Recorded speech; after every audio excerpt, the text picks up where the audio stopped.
Dapat nasa bahay ako ngayon eh. Ang sarap kayang humiga.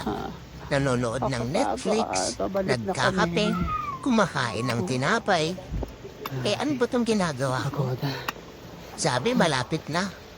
Putya malapit na akong mamatay. Sabi patag lang daw. Hayop na patag yan. Patagilid.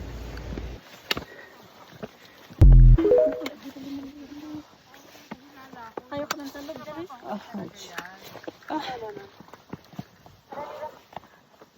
Tintang with dalaw. Grabe. Bago. Mabuhat.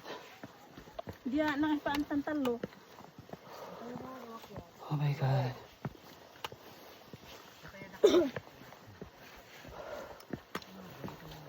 Diyan, nakipaan talo.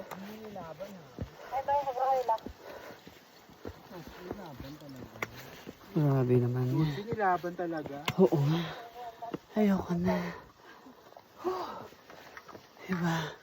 Nakita niyo yung baklaw di ko. Ano ba iba ate? Yan pa.